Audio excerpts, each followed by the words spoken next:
Hello दोस्तों, NCERT EVS series में आपका स्वागत है।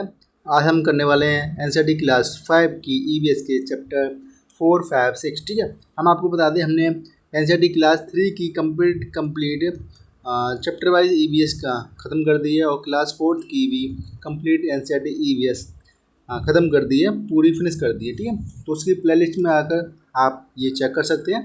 और आज हम करने वाले हैं क्या चैप्टर 4, 5, 6। हमने चैप्टर 1, 2, 3 कल डिस्कस कर लिए थे। आज हम अगला पोर्शन करने वाले हैं। ठीक है, तो शुरुआत करते हैं बिना किसी देरी के।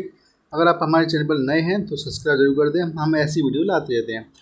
जो आपका चैप्टर 4 है उसका नाम है खाए आम 12 महीने। जो चैप्टर 5 का नाम है 20, 20, 20 और चैप्टर 6 का नाम है बूंद बूंद दरिया दरिया। ठीक है, तो आगे बढ़ते हैं। आपका चैप्टर 4 है खाए आम 12 महीनों। इसमें हम क्या पढ़ने वाले हैं, खराब खाना, जो आपका खाना खराब हुआ था उसके कारण, बचाव और घरेलू उपाय और पारंपरिक परीक्षण विधियों के बारे में पढ़ेंगे। और हम सीखेंगे खाना खराब होने के संकेत क्या होते हैं, कारण क्या होते हैं, खराब होना बनाम बर्बाद होना क्या होता है, खाद्य पदार्थों को सुरक्षित रखने के घरेलू उपाय और आपकी ममड़ी तांडरा जिसे हम आम पापड़ कहते हैं उसको बनाने की विधि, अचार व खाद्य पैकेट की जानकारी और एमसीक्यू हर चैप्टर में है। ठीक है, तो आगे बढ़ते हैं। जो आपका चैप्टर 4 है उसका परिचय कराते हैं। इसमें आपकी टिफ़िन की कहानी दी गई है। ठीक है, तो देखते हैं टिफ़िन की कहानी से क्या सीख मिलती है। अमन, नीतू और प्रीति की कहानी में नीतू आलू की सब्जी लाई थी, लेकिन उसमें से बदबू आ रही थी और वह चिपचिपी हो गई थी, यानी उसके आलू खराब हो चुके थे। प्रीति ने नीतू को वह सब्जी खाने से रोका क्योंकि खराब खाना खाने से पेट खराब हो सकता है। इस कहानी में हमें पता चलता है कि हम देखकर, सूंघकर और छूकर यह पहचान सकते हैं कि कोई खाना खराब हुआ है या नहीं। ठीक है, अब खाना खराब कैसे होता है। हवा और पानी में मौजूद अत्यंत सूक्ष्म जीव जैसे जीवाणु और फफूंद जब भोजन में पनपने लगते हैं तो भोजन का रंग, गंध, स्वाद और बनावट बदल जाती है।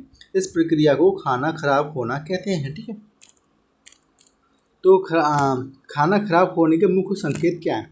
बदबू आना या फिर खट्टी गंध आना, रंग बदलना जैसे कि हरे या काले धब्बे पड़ जाते हैं, चिपचिपापन या फिर फफूंद की परत पड़ना, स्वाद खट्टा या फिर अजीब हो जाना, ये आपके खराब खाने के संकेत होते हैं। अब करते हैं ब्रेड वाला प्रयोग। ठीक है, फफूंद कहाँ से आती है, इसके लिए हमने ब्रेड वाला प्रयोग किया है।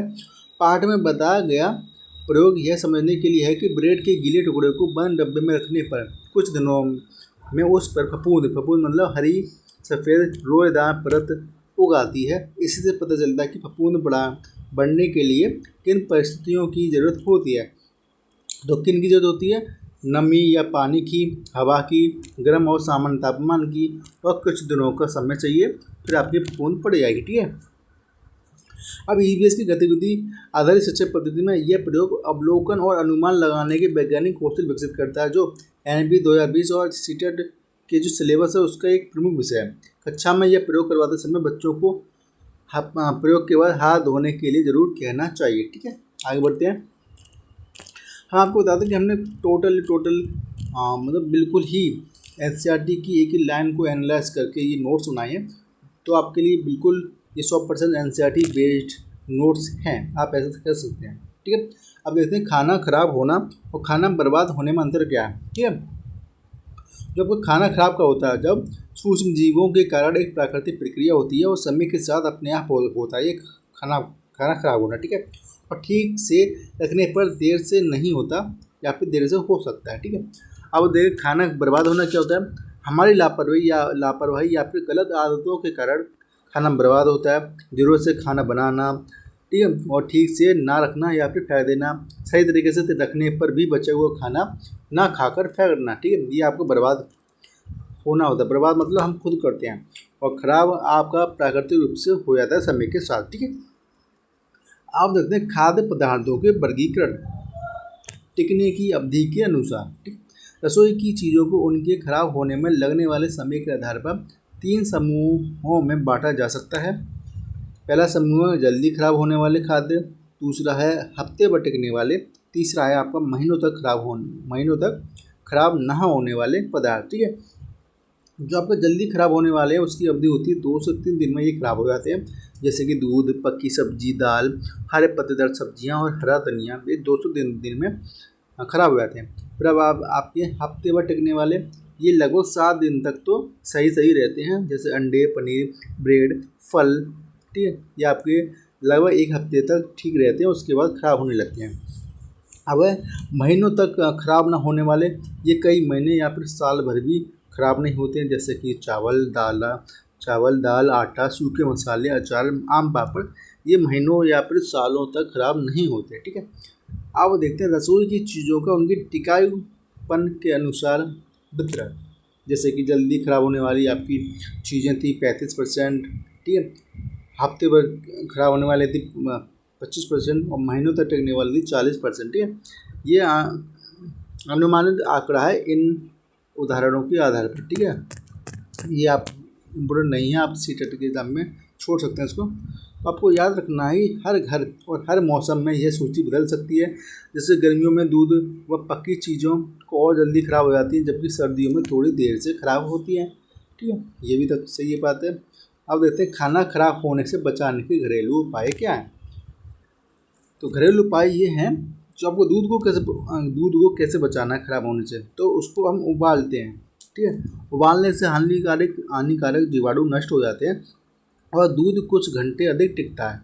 अब पके हुए चावल को कैसे आपको बचाना है, तो कटोरों को पानी से भरे बर्तन में रख देते हैं। ठीक है, ठंडक बनी रहती है जिससे जीवाणु धीमी गति से बढ़ते हैं। ठीक है, ये भी सही बात है। अब हरे धनियों को हमें ख़राब होने से बचाना है, तो गीले कपड़े में रख देते हैं हरे धनियों को। नमी बनाए रखने से पत्तियाँ मुरझाती नहीं हैं और ताज़ी रहती हैं। अब प्याज और लहसुन को हमको बचाना है, तो खुले में रखें और नमी से बचा कर रखें। ठीक है, अधिक नमी से इनमें जल्दी फफूंद और अंकुरण होने लगता है। तो आप बढ़ते हैं आगे। अब चर्चा करना है आपको कि अमन को क्यों लगा कि आलू खराब हो गए। क्योंकि आलू की सब्ज़ी से बदबू आ रही थी और वह चिपचिपी हो गई थी। ये खाना खराब होने के स्पष्ट संकेत हैं। बीजी ने ब्रेड का पैकेट क्यों लौटाया होगा, तो संभवतः पैकेट पर छपी उपयोग की अंतिम तारीख एक्सपायरी डेट निकल चुकी थी, या फिर पैकेट फूला हुआ या फिर ख़राब दिख रहा था, जिससे बीजी को अंदेशा हुआ कि ब्रेड खराब हो सकती है। यदि नीतू खराब आलू खा लेती तो क्या होता, तो उसका पेट खराब हो सकता था। पेट दर्द, उल्टी, दस्त जैसी समस्याएं हो सकती थी, क्योंकि खराब भोजन में हानिकारक जीवाणु होते हैं। अब आगे बढ़ते हैं। अब देखते हैं चिट्टी बाबू और चिन्ना बाबू ने बनाया मामड़ी टांड्रा। जो आपका मामड़ी टांड्रा है ना, ये इसे हम आम पापड़ कहते हैं अपने हिंदी में, या फिर अपने लोकल लैंग्वेज में उत्तर प्रदेश में स्पेशली कहते हैं आम पापड़। ठीक, तो देखते हैं कि इन्होंने आम पापड़ कैसे बनाया। आंध्र प्रदेश के आत्रेपुरम गांव में रहने वाले दोनों भाइयों ने अपनी अम्मा पापा के साथ मिलकर घर पर आम पापड़, जिसे मामड़ी टांड्रा कहते हैं आंध्र प्रदेश में, बनाया। यह कहानी हमें आम को साल भर सुरक्षित रखने की पारंपरिक भारतीय विधि से परिचित कराती है। आम पापड़ बनाने में लगभग 4 हफ्तों की मेहनत लगती है। तो आम पापड़ बनाने की विधि देखते हैं चरणबद्ध क्या है। जैसे कि सबसे पहले पके हुए आमों को हमें चुनना है। ठीक है, उसके बाद आम का गूंदा निकालकर पतले सूती कपड़े से छानना है, ताकि रेसे ना रहें उसमें। फिर आपको गूंदे में बराबर मात्रा में गुड़ और चीनी मिलानी है, ये भी सही है। फिर धूप वाली जगह पर मचान बांधकर चटाई बिछानी है। फिर अपने गूंदे को पतली परत चटाई पर फैलाकर धूप में सुखाना है। अगले दिन फिर से गूंदा बनकर पहली परत के ऊपर नई परत जमाना है। लगातार 4 हफ्ते ये काम करना है। ठीक है, मतलब पहली परत सूख गई, उसके ऊपर दूसरी नई परत आपको फैलानी है, पतली परत, और फिर जमाना है। ये काम आपको लगातार 4 हफ्ते करना है। परत 4 सेंटीमीटर होने पर टुकड़ों में काटना है और आपका आम पापड़ तैयार है। आप कमेंट में बताएं कि क्या आपने आम पापड़ खाया है। मैंने तो खाया बचपन में, अब तो खाने को नहीं मिलता है। अब देखते हैं कि आम के गूंदे में गुड़ और चीनी मिलाकर धूप में क्यों सुखाया गया होगा। तो गुड़ और चीनी मिलाने और धूप में सुखाकर नमी हटाने से आम पापड़ में जीवाणु व फफूंद नहीं पनप पाते, जिससे यह लंबे समय तक खराब नहीं होता। यह एक परिरक्षण या फिर प्रिजर्वेशन विधि है। ठीक है। बाबा ने सबसे पके हुए आम पहले क्यों छांटे? पके हुए आम में गूदा अधिक मीठा और रसों से भरपूर होता है, जिससे स्वादिष्ट व अच्छी गुणवत्ता का आम पापड़ बनता है। भाइयों ने मामूली तांडरा कैसे बनाया, चरण समझाओ। तो ऊपर दी हम देख सकते हैं कि सबसे पहले आम को चुना, फिर गूदा निकाला, फिर आपने गुड़ चीनी मिलाई, फिर आपका परत दर परत धूप में सुखाया और अंत में टुकड़ों को काटा। ये आपसे सीटेट में पूछ सकते हैं ये वाला चरण, क्योंकि पूछे गए हैं चरण भी। अब देखते हैं खाद्य परीक्षण यानी कि फूड प्रिजर्वेशन के सिद्धांत। ठीक है। जैसे कि अचार, आम पापड़, चटनी, टॉफ़ी, मुरब्बा आदि बनाकर खाने की चीज़ों को महीनों सालों तक सुरक्षित रखा जा सकता है।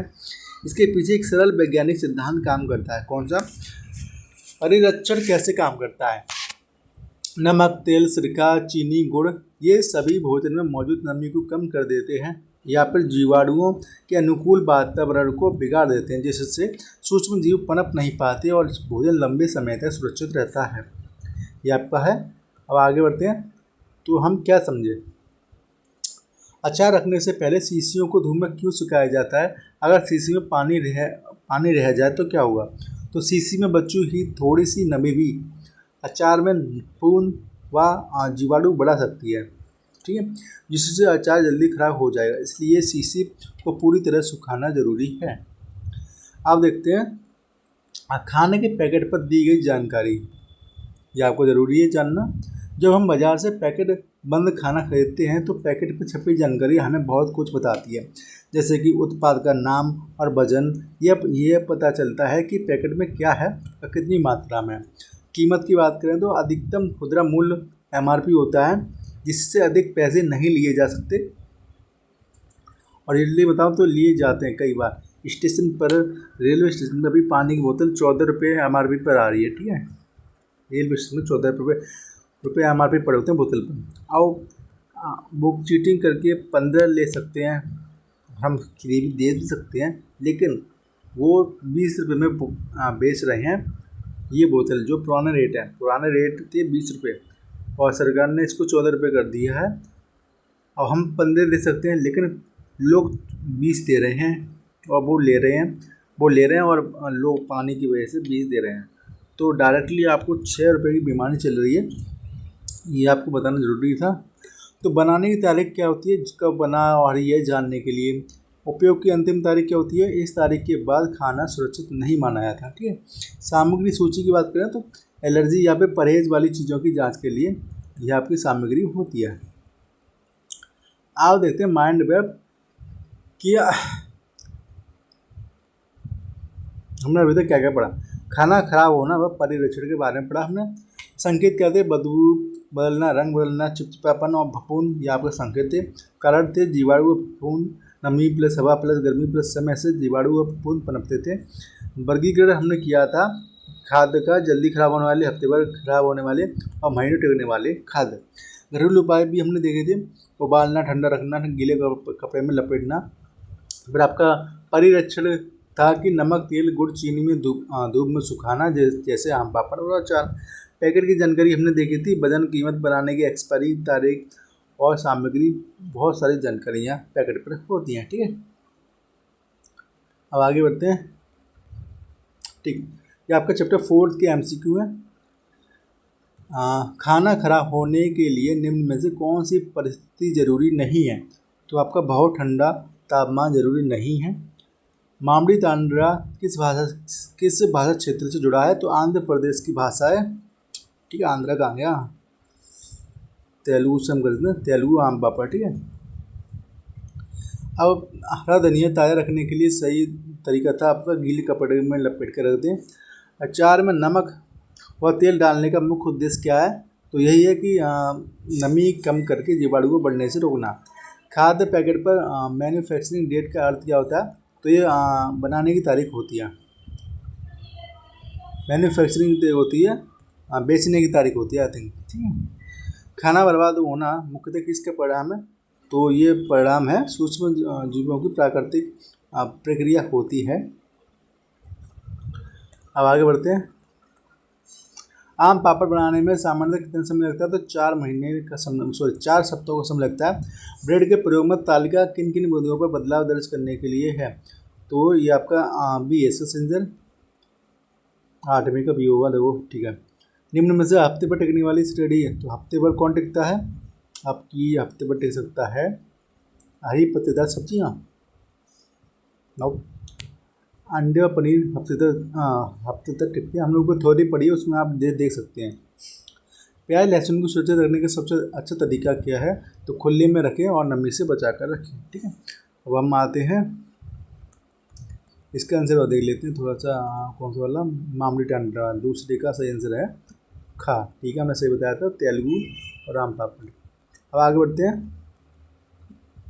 अब आपका चैप्टर 5 बीज, ठीक है। चैप्टर 5 बीज, इसमें हम बीजों का अंकुरण, वर्गीकरण और उनके फैलने के अनोखे तरीके के बारे में पढ़ेंगे, जैसे कि भिगोना और अंकुरण की प्रक्रिया, अंकुरण के लिए जरूरी परिस्थितियाँ, बीजों का वर्गीकरण करेंगे, ठीक है। मसाले, सब्जी, फल आदि में बीजों के फैलाव के तरीके के बारे में पढ़ेंगे। हवा, पानी, जानवर और मानव द्वारा कैसे फैलते हैं, आलू, मिर्च, चाय जैसे चीज़ों की उत्पत्ति कैसे होती है, ये पढ़ेंगे। और MCQ तो आपके है ही है हर चैप्टर में। तो परिचय कराते हैं चैप्टर 5 का। इसमें अपनी गोपाल की कहानी दी गई है। गोपाल की माँ ने उसे रात में 2 कटोरी चने भिगोने को कहा था, लेकिन गोपाल ने सोचा कि 8 महीनों के लिए 2 कटोरी बहुत कम पड़ेंगे, इसलिए उसने 4 कटोरी चने भिगो दिए। सुबह तक चने फूलकर बर्तन से बाहर आ गए। इस कहानी से हमें पता चलता है कि भीगने पर बीज पानी सोखकर आकार में फूल जाते हैं। माँ ने अतिरिक्त चनों को गीले कपड़ों में लपेट कर अंकुरित करने के लिए टांग दिया, ठीक है। अब भिगोना और अंकुरण क्यों? तो भिगोना जो होता है, बीज नरम हो जाते हैं और पकाने में आसानी हो जाती है। उदाहरण, चना, राजमा, दाल आपको भिगे दे रात में और तो सुबह आसानी से पक जाते हैं। अंकुरित करना क्या होता है? पोषक तत्व बढ़ जाते हैं और पचाने में आसान और स्वास्थ्यवर्धक हो जाते हैं, ठीक है। जैसे कि मूंग, चना, मेथी, इनके जो आपके पोषक तत्व बढ़ जाते हैं और पचाने में आसान हो जाते हैं, ठीक है। आपको चर्चा करना है तुम्हारे घर में कौन सी चीज़ें खाना बनाने से पहले भिगो जाती हैं और क्यों? तो आमतौर पर चावल, दालें, राजमा, चना आदि भिगो जाते हैं ताकि वे नरम हो जाएं और जल्दी से अच्छी तरह पक सकें, ठीक है। तुम्हारे घर में कौन सी चीज़ें अंकुरित करके खाई जाती हैं? आमतौर पर मूंग, चना, मेथी दाना आदि अंकुरित करके खाए जाते हैं। इन्हें रात भर पानी में भिगोकर फिर गीले कपड़े में 1 से 2 दिन तक बांध कर रखा जाता है, जब तक इनमें छोटा सा अंकुर न फूट जाए, ठीक है। अब बढ़ते हैं, क्या डॉक्टर ने किसी को अंकुरित खाना खाने की सलाह दी है? क्यों? तो हाँ, कहानी में डॉक्टर ने गोपाल की बुआ को अंकुरित चने खाने की सलाह दी है, क्योंकि अंकुरित बीजों में पोषक तत्व बढ़ जाते हैं और वे सुपाच्य होते हैं, ठीक है। आगे बढ़ते हैं। अब आपका करके देखो एक्टिविटी, ये 3 कटोरी वाला प्रयोग है, देखते हैं कैसे किया है। 3 कटोरियों में चने अलग अलग परिस्थितियों में रखने हैं। कटोरी 1 में पूरा पानी भरकर, कटोरी 2 में भीगे चने गीले कपड़े में और कटोरी 3 में केवल सूखे चने। 2 दिन बाद अपेक्षित परिणाम इस प्रकार होंगे। जो आपका कटोरी फर्स्ट था, जो पानी से भरी हुई थी, उसके पहले देख लेते हैं। क्या बीजों को हवा मिल रही है? नहीं। क्या बीजों को पानी मिल रहा है? हाँ, अधिक मिल रहा है पानी। बीजों में क्या बदलाव आया? बीज फूल गए पर सड़ने और बदबू आने लगी, क्योंकि हवा नहीं मिल रही थी, ठीक है। क्या बीजों में अंकुरण हुआ? नहीं, हवा नहीं मिलने से अंकुरण नहीं हुआ। अब कटोरी दूसरे की बात करें, जो गीले कपड़े में चने रखे गए थे, तो क्या बीजों को हवा मिल रही थी? हाँ। क्या बीजों में पानी मिल रहा था? हाँ, उचित मात्रा में। बीजों में क्या बदलाव आया? बीज फूले, मुलायम हुए और हल्के अंकुर वाले हो गए। क्या बीजों में अंकुरण हुआ? हाँ, हो गया। तो कटोरी 3 की बात करें, जो सूखे चने हैं, तो क्या बीजों को हवा मिल रही है? हाँ। क्या बीजों को पानी मिल रहा है? नहीं। क्या बीजों में क्या बदलाव आया? कोई बदलाव नहीं आया, बीज वैसे ही सूख रहे हैं। क्या बीजों में अंकुरण हुआ? नहीं हुआ, पानी नहीं है तो अंकुरण कैसे होगा? तो निष्कर्ष यही है कि केवल कटोरी 2 में के चनों में अंकुरण हुआ, क्योंकि इन्हें पानी और हवा दोनों मिले। कटोरी फर्स्ट में हवा नहीं मिली, इसलिए वो खराब हो गए, सड़ गए। और कटोरी 3 में पानी नहीं मिला, इसलिए दोनों में अंकुरण नहीं हुआ, ठीक। अब देखते हैं इस कटोरी और बाकी कटोरी के बीजों में क्या अंतर है। तो कटोरी 2 के बीजों को नमी और पानी दोनों एक साथ उपलब्ध थे, जबकि बाकी की 2 कटोरियों में इनमें से कोई एक चीज़ की कमी थी। गोपाल की माँ ने भिगोए हुए चने अंकुरित करने के लिए गीले कपड़े में क्यों बांधे। तो गीला कपड़ा चनों को नमी लगातार देता रहता है, साथ ही हवा भी मिलती रहती है।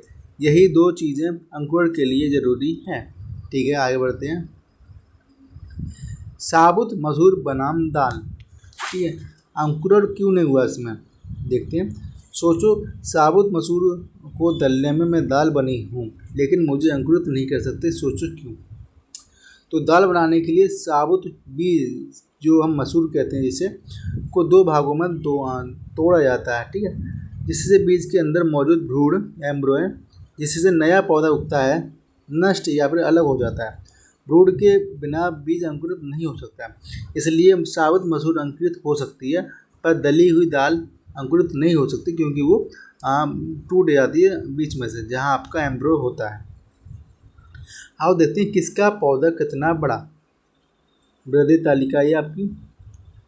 तो गमले में सरसों के बीज बोकर उसकी वृद्धि दर्ज करने पर मिलने वाला एक उदाहरण स्पष्ट रूप से आप देखते हैं। जैसे कि 14 दिन में पौधे की लंबाई 1.5 सेंटीमीटर हो गई थी, पत्ते थे 0 पत्ते थे, और अन्य बदलाव देखते हैं। तो मिट्टी से हल्का अंकुर बाहर आया। 6ठे दिन आपके 3 सेंटीमीटर की लंबाई हो गई और 2 पत्ते आ गए और तना हल्का मोटा हो गया। 90 दिन की बात करें तो 6.5 सेंटीमीटर हो गई और आपके 4 पत्ते आ गए और पत्ते गहरे हरे और बड़े हो गए। 12वें दिन की बात करें तो 10 सेंटीमीटर की लंबाई हो गई, 6 पत्ते आ गए और पौधा आपका सीधा और मजबूत हो गया। तो ये वास्तविक प्रयोग में बीज की किस्म, मिट्टी और पानी और मौसम के अनुसार परिणाम अलग अलग हो सकते हैं। बच्चे अपने असली अवलोकन इस तालिका में दर्ज करेंगे। यह आपकी एक्टिविटी थी बच्चों के लिए। ठीक है, आगे बढ़ते हैं। अब पता करो या फिर चर्चा करो। हम आपको बता दें कि हमने केवल और केवल एनसीईआरटी के ही नोट्स से, एनसीईआरटी बुक से, डायरेक्ट बुक से हमने इस सारे क्वेश्चन आंसर, थ्योरी और एमसीक्यू सारे क्रिएट करे हैं, तो आपको घबराने की ज़रूरत नहीं है। हाँ, और आपको पीडीएफ बता दें, पीडीएफ कैसे मिलेगी।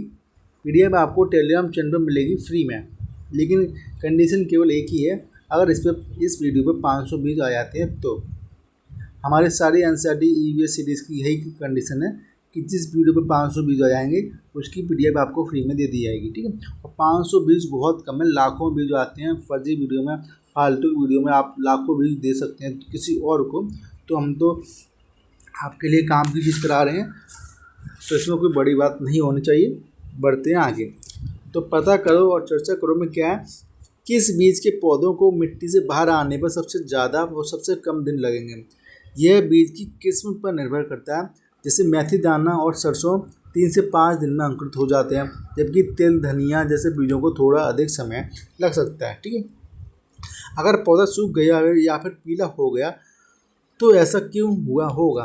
तो संभावित कारण हो सकते हैं आपके पर्याप्त पानी न मिलना, बहुत ज़्यादा धूप या फिर गर्मी मिलना, जड़ों में पानी भर जाना, या फिर मिट्टी में पोषक तत्वों की कमी होना।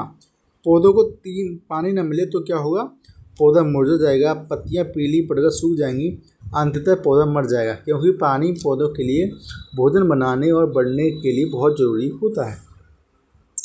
अब दिल की बात बता रहे हैं आपको। दिल की बात ये है कि बीजों के अंदर क्या होता है।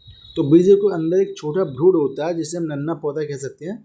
साथ ही संचित भोजन होते हैं, पोषक तत्व होते हैं जो अंकुरण के शुरुआती दिनों में पौधों को ऊर्जा देते हैं। और इन सबके बाहर एक सुरक्षा कवच होता है जिसे हम बीज आवरण कह सकते हैं। छोटे से बीज से इतना बड़ा पौधा कैसे बनता है। उसे पानी, हवा, मिट्टी और धूप मिलने पर बीजों में मौजूद भ्रूण धीरे धीरे बढ़ता है। पहले जड़ें, तना, पत्तियां निकलती हैं और पौधा भोजन बनाकर लगातार बड़ा होता जाता है। ठीक है, आगे बढ़ते हैं। अब पढ़ते हैं शिकारी पौधे के बारे में। कई बार पूछा जाता है सीटेट में। कुछ पौधे कीड़े मकोड़ों का शिकार भी करते हैं। नेफेंथिस जो पौधा है, जो ऑस्ट्रेलिया, इंडोनेशिया और भारत के मेघालय राज्य में मिलता है, घड़े जैसी आकृति का होता है। इसकी खास खुशबू से कीड़े अंदर खींचे चले जाते हैं और फिसल कर फंस जाते हैं, फिर बाहर नहीं निकल पाते। तो ये आपको ध्यान रखना है। तो आपको ध्यान तो सब कुछ रखना है। एनसीईआरटी में हम ये नहीं कह सकते कि आपको ये छोड़ना है। ठीक है, सब ध्यान रखना है। अब बीजों का वर्गीकरण करते हैं, ठीक है। ओके, तो मसालों के रूप में इस्तेमाल होने वाले बीज कौन से हैं? जीरा, सौंफ, राई, मेथी दाना, धनिया, ये आपके सारे बीज हैं, ठीक है। सब्जी के बीज कौन से हैं? मटर, भिंडी, लौकी, कद्दू के बीज। फलों से इकट्ठे होने वाले बीज कौन से हैं? आम की गुठली, तरबूज के बीज, सेब के बीज। हल्के बीज देखते हैं जो फूंक मारकर उड़ सकते हैं, तो सरसों, तिल के छोटे दाने ये फूंक मारकर उड़ सकते हैं। चपटे बीज की बात करें तो राजमा, चना, मूंगफली के दाने ये आपके चपटे बीज होते हैं, ठीक है। आगे बढ़ते हैं। तो आपको सोचना है कि सौंफ और जीरा भी मसालों की सूची के साथ साथ बीज की सूची में आते हैं, क्योंकि ये पौधे ये पौधों के ही बीज हैं जिन्हें हम मसाले के रूप में उपयोग करते हैं। बीज में सबसे छोटा बीज सरसों और खसखस जैसा, और सबसे बड़ा नारियल या फिर आम की गुठली जैसा हो सकता है, ठीक है। आगे बढ़ते हैं। अब पढ़ते हैं घुमक्कड़ बीज के बारे में। बीज कैसे कैसे दूर तक फैलते हैं, ठीक है। घुमक्कड़ बीज के बारे में पढ़ते हैं। पौधे अपनी पूरी ज़िंदगी एक ही जगह खड़े रहते हैं, पर उनके बीज बहुत घुमक्कड़ होते हैं और दूर दूर तक पहुंच जाते हैं। बीजों के फैलने के मुख्य तरीके इस प्रकार हो सकते हैं। तो आपके बीज के फैलने के मुख्य तरीके कौन कौन से हो सकते हैं उसके बारे में देखते हैं। अब बीज कैसे फैलते हैं, तो बीज कैसे फैलते हैं? हवा से फैल सकते हैं। हल्के रोएदार बीज जैसे कासनी या फिर डैंडीलाइन के जो बीज होते हैं हवा में उड़कर दूर तक चले जाते हैं, तो ये ऐसे फैलते हैं। चिपककर कैसे फैलते हैं? कांटेदार हुक वाले बीज जानवरों की खाल और कपड़ों से चिपककर सफ़र करते हैं। और जानवर और पक्षियों द्वारा कैसे फैलते हैं? गिलहरी पक्षी जब बीज खाते हैं या फिर दबाते हैं, जिससे बीज दूर दूर तक पहुंच जाते हैं। अब पानी से कैसे जाते हैं? नारियल जैसे बीज पानी में तैरकर दूर समुद्र तक चले जाते हैं। फटने से और चिटकने से भी बीज फैलते हैं, जैसे सोयाबीन जैसे सूखी फलियाँ चटककर बीजों को दूर तक बिखेर देती हैं। इंसानों द्वारा भी बीज फैलते हैं। जब हम पौधे या फिर फसल के बीज एक जगह से दूसरी जगह ले जाते हैं या फिर खाते हैं, तो बीजों का फैलाव होता है, वो एक जगह से दूसरी जगह तक जाते हैं। अब देखते हैं वेलक्रो का आविष्कार। वेलक्रो का आविष्कार देखते हैं। सन 1948 में स्विट्जरलैंड के जॉर्ज मैस्ट्रेल टहलकर लौटे तो उन्होंने देखा कि कपड़ों व कुत्तों पर कांटेदार बीज चिपके हुए थे। माइक्रोस्कोप से जांच करने पर पता चला कि इन बीजों में बारीक हुक जैसी संरचना थी, जिनसे वे कपड़ों के रेशों में फंस जाते थे। इसी प्राकृतिक विचार से प्रेरित होकर उन्होंने वेलक्रो चिपकने वाली पट्टी का आविष्कार किया, जिसका उपयोग आज बस्ते, जूते और कपड़ों में भी होता है और सैंडल में भी होता है, ठीक है। बहुत जगह होता है, ओके। वेलक्रो कहते हैं उसे। इंसानों द्वारा बीजों का फैलाव कहाँ से आए जी, ठीक है। हम भी इंसान जाने अनजाने में बीजों को एक जगह से दूसरी जगह ले जाते हैं, कभी व्यापार के जरिए, कभी सुंदर या फिर उपयोगी पौधों उगाने की चाह में। पाठ में दी गई कविता आलू मिर्ची चाय जी कौन कहाँ से आए जी, ठीक है, अंदाज में बताती है कि आज हमारे खान पान की कई प्रचलित चीज़ें असल में विदेशों से भारत आई थी, जिससे व्यापारियों के जरिए समुद्री सफ़र या फिर युद्ध या फिर आदान प्रदान के दौरान। अब पूरी कविता तो आपको बुक में मिलेगी, उससे संबंध नहीं होना चाहिए। हमें संबंध होना चाहिए इससे कि मिर्च कहाँ से आई। मिर्च आई आपकी साउथ अमेरिका से, पुर्तगाली व्यापारी भारत लाए थे। आलू आया था आपका दक्षिण अमेरिका से। चाय आती आपकी मूल रूप से चीन से आई थी और असम में व्यापक खेती होती चाय की। सोयाबीन आती आपकी चीन से। मूंगफली, अमरूद, टमाटर आया था दक्षिणी अमेरिका से। भिंडी, कॉफ़ी आई थी अफ्रीका से और गोभी, मटर आई थी यूरोप से, ठीक है। आपको ये ध्यान रखना है। भारत की मूल खाद्य वस्तु देखते हैं, जैसे कि बैगन, मूली, सेम, करेला, आम, संतरा, बेर, केला, पालक, परवल, टिंडा, मेथी, ये आपकी भारत की मूल खाद्य वस्तु हैं, ये कहीं से नहीं आई, ठीक है।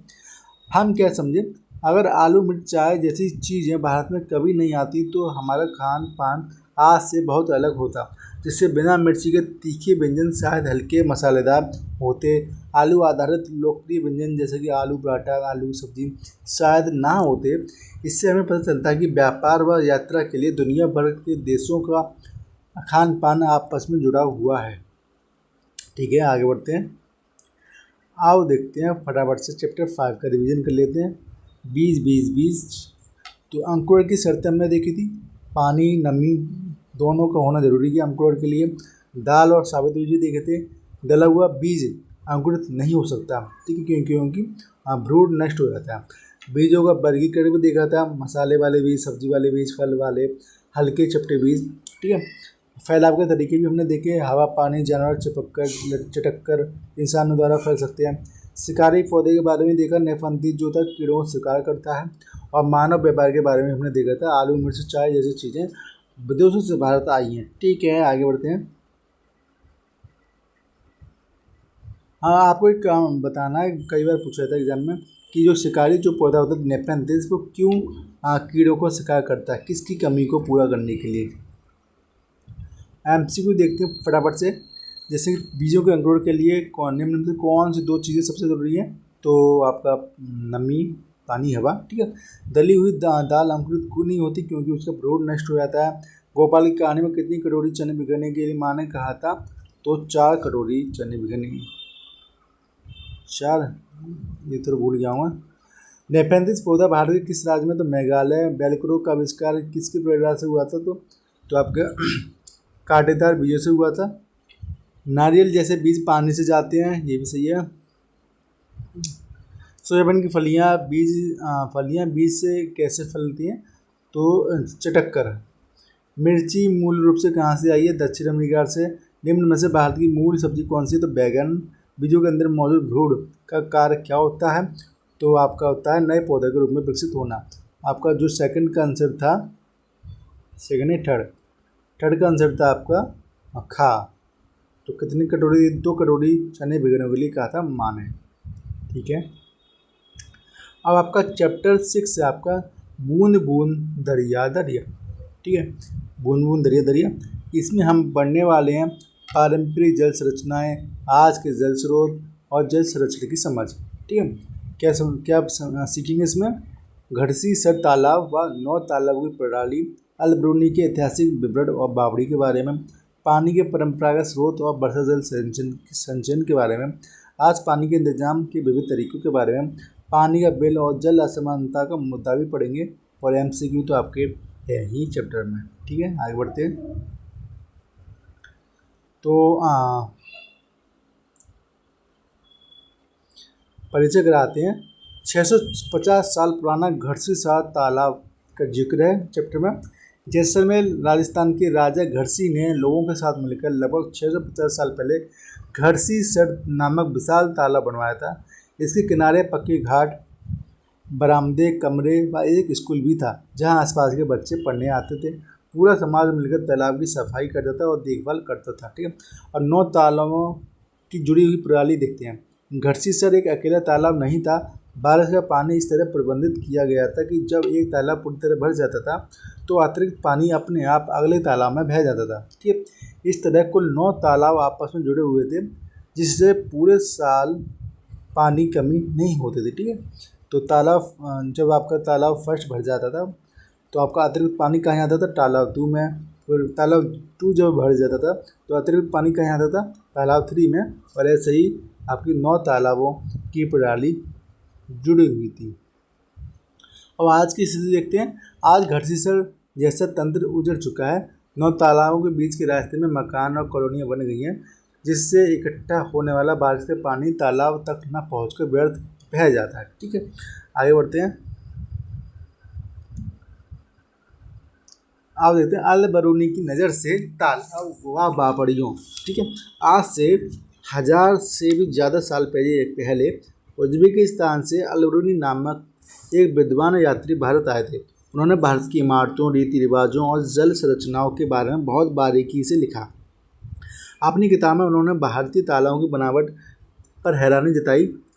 कैसे बड़े बड़े पत्थरों को लोहे के कुंडों व सरियों से जोड़कर तालाबों के चारों ओर सीढ़ीदार चबूतरे बनाए जाते थे, जिनसे लोग अलग अलग रास्तों से आसानी से पानी तक उतर सकते थे और भीड़ की समस्या भी नहीं होती थी।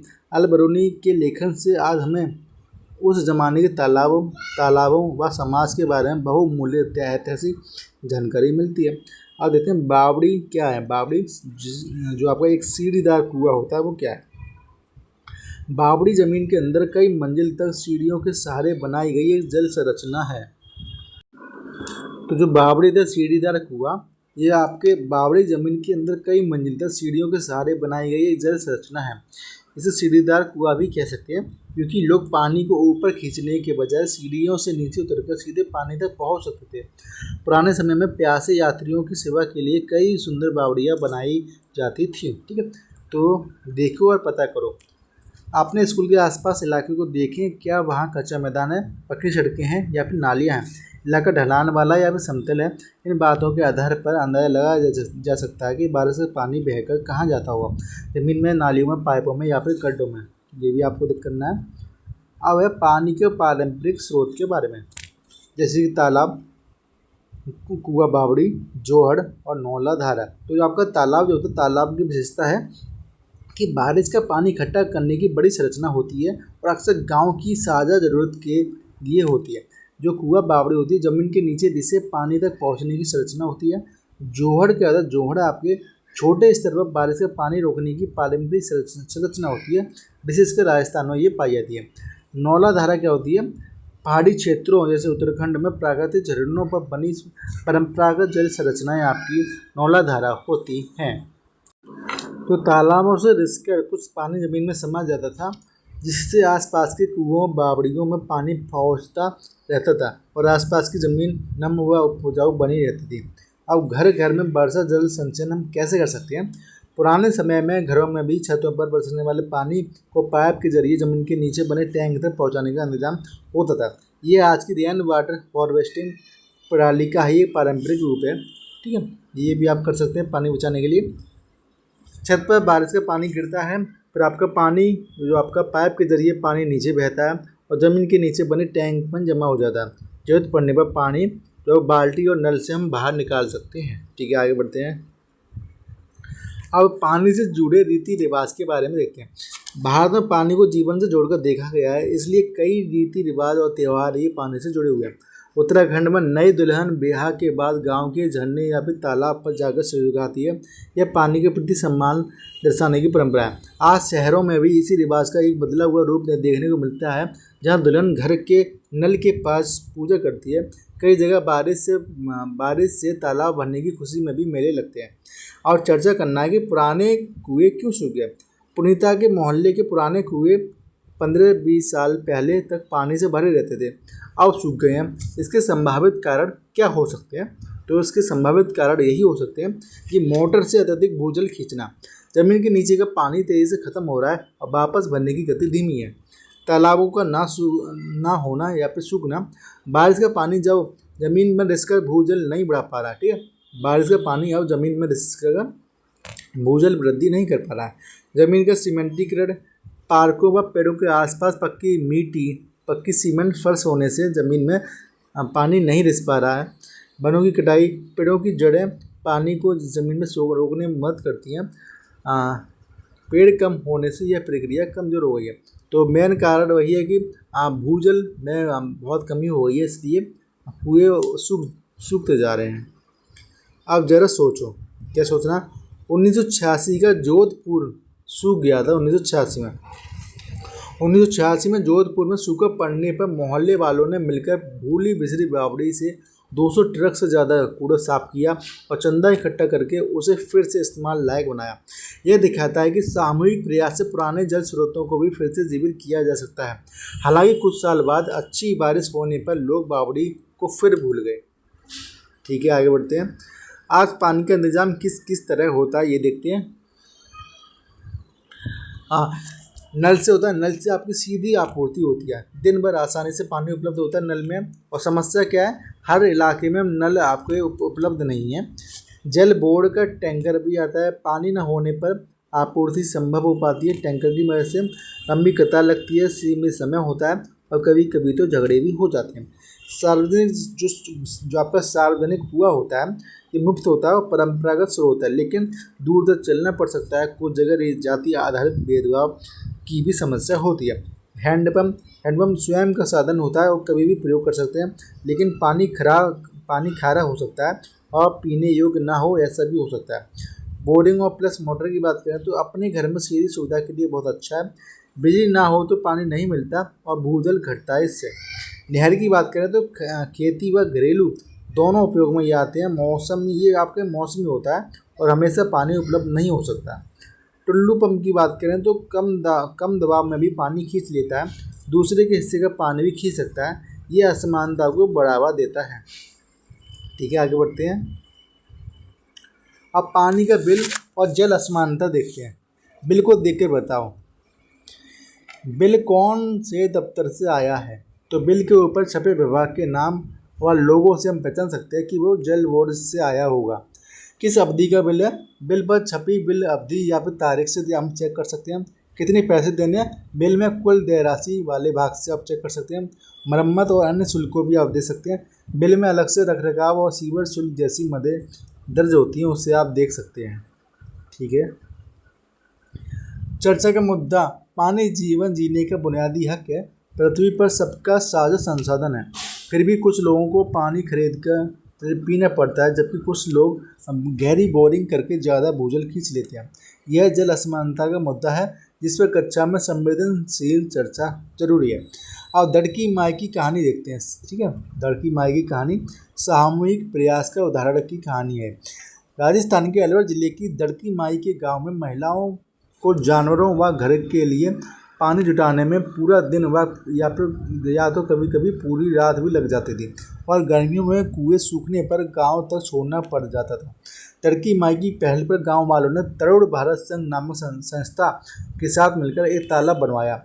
इससे जानवरों के लिए पानी व चारे की समस्या कम हुई, दूध उत्पादन बढ़ा और गाँव वालों की आमदनी भी सुधरी। ठीक है, आगे बढ़ते हैं। अब इस चैप्टर 6 का फटाफट से क्विक रिवीजन कर लेते हैं। हमने परंपरागत स्रोत देखे थे, तालाब, कुआं, बावड़ी, जोहड़, नौला, धारा। ठीक है, आपके घरसी से जो आपका तालाब था उसका उदाहरण देगा था। 9 आपस में जुड़े तालाब थे। जैसलमेर में है ये और 650 पुरानी प्रणाली है। अलबरूनी लगभग 1000 से ज़्यादा साल पहले भारत में आए थे और तालाबों और भारत की रीति रिवाजों और सामाजिक संरचना का वर्णन किया था अपनी पुस्तक में। जल संकट के कारण देखें तो अधिक भूजल दोहन, सीमेंटीकरण और तालाबों का लुप्त होना जल संकट के कारण है। आज के साधन की बात करें तो नल, tanker, handpump, boring motor, Tullu pump, नहर, कुआं, ये आज के साधन हैं। सामाजिक मुद्दा की बात करें तो जल असमानता, सामूहिक प्रयास के समाधान, जैसे कि आपकी दड़की माई का उदाहरण था, ये आपके सामाजिक मुद्दे हैं। अब बढ़ते हैं आगे। जो राजस्थान की पारंपरिक जल संरचना थी, जैसे तालाब, बावड़ी, जोहड़ के नाम पर उनकी विशेषताएं प्रतियोगी परीक्षा में बहुत बार पूछी जाती हैं, सबको पता है। जल संरक्षण एवं प्रबंधन NEP 2020 में पर्यावरण जागरूकता शिक्षा के अंतर्गत एक प्रमुख विषय है। ठीक है, ये भी आपको ध्यान रखना है। आगे बढ़ते हैं। ये आपके चैप्टर 6 के MCQ है, आप आराम से कर लेंगे। जैसे कि घड़सी से तालाब, राजस्थान में घड़सी से प्रणाली 9 तालाब से आपस में जुड़ी थी। अलबरूनी किस देश से आए थे? तो ईरान से आए थे। ठीक है, बावड़ी को किस और नाम से जाना जाता है? तो बावड़ी को हम कह सकते हैं सीढ़ीदार कुआं। निम्न में से कौन सा पहाड़ी क्षेत्र उत्तराखंड की पारंपरिक जल संरचना? तो नौला। आज कई इलाकों में कुएं सूखने का मुख्य कारण है कि कुएं सूखने का कि मोटर से अत्यधिक भूजल खींचना। ठीक है, 7वां है कि टुल्लू पंप के उपयोग से मुख्यतः कौन सी समस्या जुड़ी है? तो टुल्लू दूसरों के हिस्से का पानी भी खींच लेता है। दड़की माई का उदाहरण राजस्थान। ठीक है, तरुण भारत संघ संस्था मुख्यतः किस काम में जुटी है? तो पुराने तालाब की मरम्मत और नए तालाब बनाना। छत के पानी को जमीन के नीचे टैंक तक पहुंचाने की पारंपरिक विधि आज किस नाम से जाना जाती है? तो रेन वाटर हार्वेस्टिंग हम उसे कहते हैं। ठीक है, आगे बढ़ते हैं। ओके, तो फ्रेंड्स आपके यहाँ पर चैप्टर 4, चैप्टर 5, चैप्टर 6 कंप्लीट होते हैं। ठीक है, आप हमारे यूट्यूब चैनल को सब्सक्राइब कर सकते हैं। ठीक है, और आपके अपडेट और PDF के लिए आप टेलीग्राम चैनल से जुड़ सकते हैं। ठीक है, और आपको कोई समस्या है या फिर आपको किस टॉपिक से संबंधित वीडियो चाहिए वो आप कमेंट में बता सकते हैं। वीडियो शेयर करना ना भूलें क्योंकि हमें आपके सपोर्ट की बहुत ज़रूरत है। ठीक है, तो मिलते हैं आपसे अगली वीडियो में, तब तक के लिए नमस्कार। आपसे रिक्वेस्ट है कि आप क्लास 3 की EVS देख लें, क्लास 4 की EVS देख लें। ये हमने कंप्लीट चैप्टर वाइज कराई है, प्ले लिस्ट में आगे आप चेक कर सकते हैं। तो पढ़ते रहिए, आगे बढ़ते रहिए।